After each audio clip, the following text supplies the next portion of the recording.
It's only one. Mo.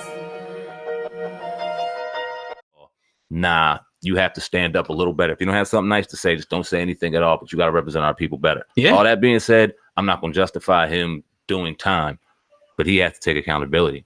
No doubt. Well, speaking about people representing our people, man, Charlamagne the God. Great segue. You know what I'm saying? Monique. Now, Monique, went in on Charlamagne the God. So let's talk about this and let's see if Monique was out of bounds for this audio here and her husband, or were they dead on, on balls accurate about Charlamagne? Yeah, before we get started, shout out to Comedy Hype, who's been just delivering great nonstop interviews with these great comedians that we love to talk about. So salute to you. I'll put the link, we'll all put the link in the description box so you can get this interview in full.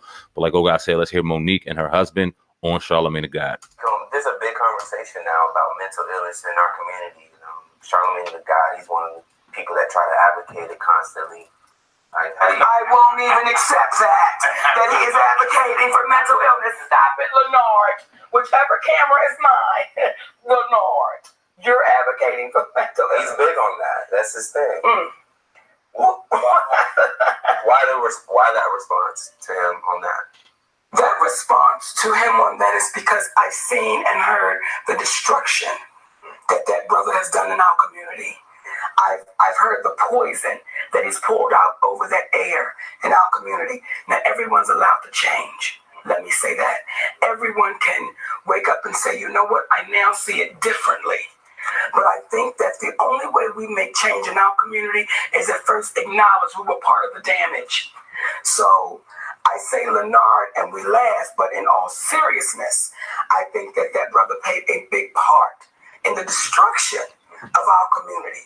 Now, he was not a big part because his span of time doing what he's doing or has been doing, I can't give him that type of negative credit, but it's the equivalent of saying there's a level of perpetuation of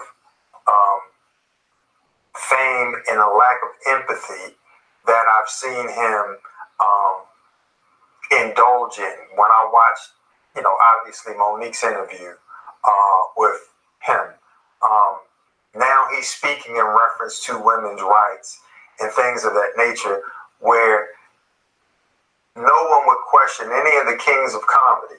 The kings of comedy, if you look at their career from DL to Steve to Bernie to Cedric, working consistently, flowing, no question. You look at the queens, what's the difference? And other than they're women, and there's a level of acknowledgement that wasn't given. When you see him having the interview with Kanye, and that man invites him out to his home, and then after interviewing with him, he's donkey of the day.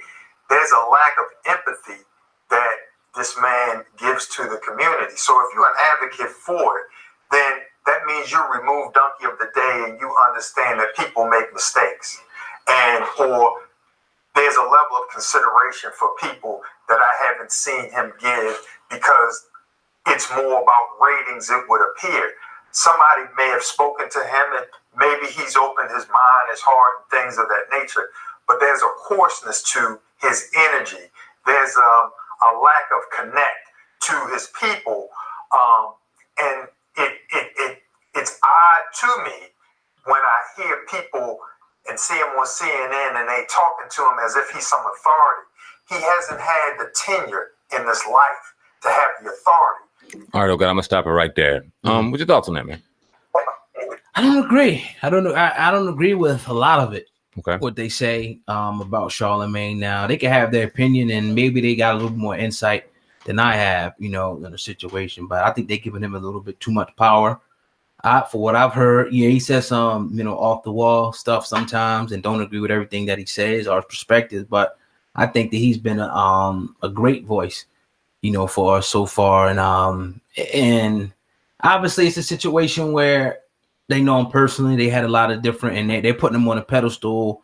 And I just think that, especially with her husband, like taking away the donkey of the day and him not having sympathy for people, I don't think that's 100% accurate with Charlamagne, man. I think he does the best that he can do. And quite frankly, without that show, we wouldn't have seen you know, not even the people, but has some of the different conversations that become now mainstream topics. It wouldn't have been out there without that show. You know what I mean? So, you know, I would just salute that show and salute, you know, Charlamagne, because you know, I think it's huge for the culture. I think it's opposite, actually. Okay. Let me say this about what Monique and her husband Sydney said. No, I got a ton of respect for Monique and Sydney. We've talked great upon them on this podcast on numerous occasions.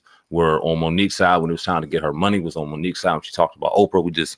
We're pro Monique over here. And we just gonna give criticism where criticism's due. Now I think that she took it a little personal, with all due respect.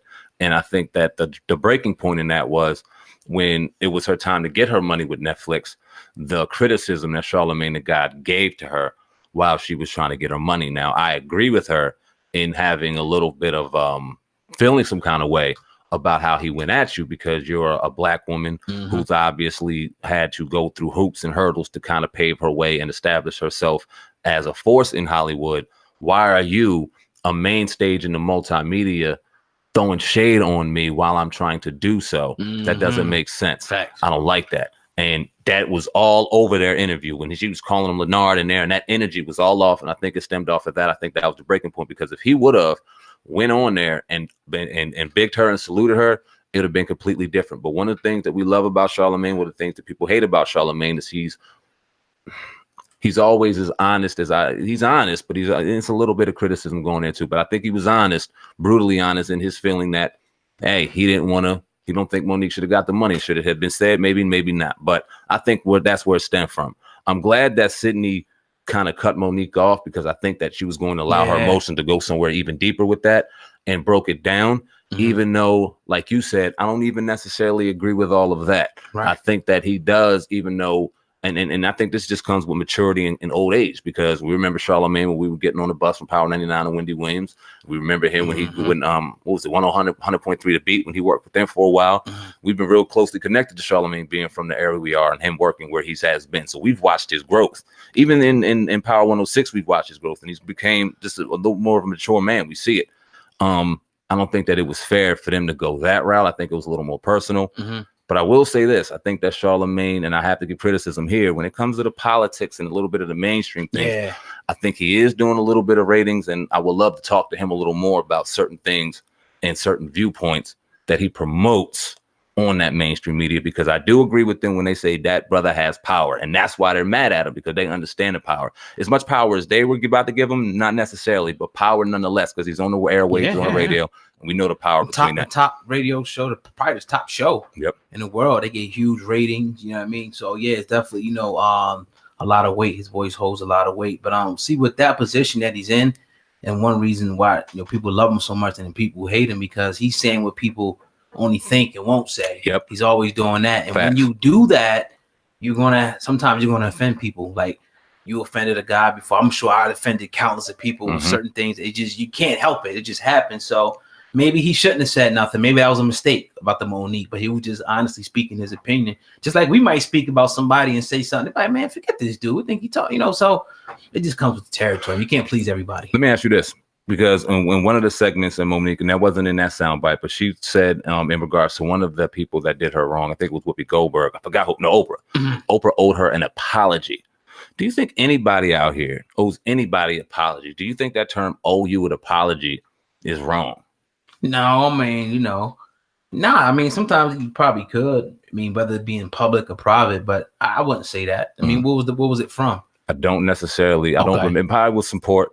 It might have been even a time around Precious, and around that time with Money and things like that with Oprah and Lee Daniels. Oprah may have said some things that she's difficult to work with, may have even blackballed her. So the feeling that it cut deep.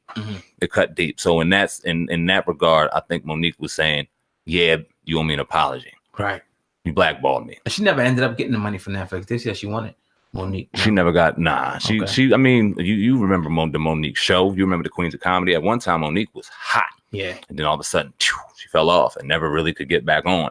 And she blames a lot of that on your Lee Daniels, your Oprahs, and things like that. I mean, she was drawing a big ticket. You can only imagine she was making some good money. There's no doubt that people can get blackballed. It only happens, though, when you make yourself totally reliant upon their stuff instead of going out making your own, period. So you think she fell victim of that a little bit Look, too? probably a little bit, you know what I'm saying? But everybody's not equipped to do that though, so I'm not mad. Yeah. Some people are just gonna just stay in that mode and just do that. You're gonna have very few people who's gonna be like a Master P and dive out and do their thing. Speaking of Master P, real quick, it's a quick segue to go to the next topic. What do you think about the movie? I got the hook up too. What's your thoughts on that? Glad you talked about that. I like the movie. I liked it a lot. Now, I purchased the movie. I was out in Florida.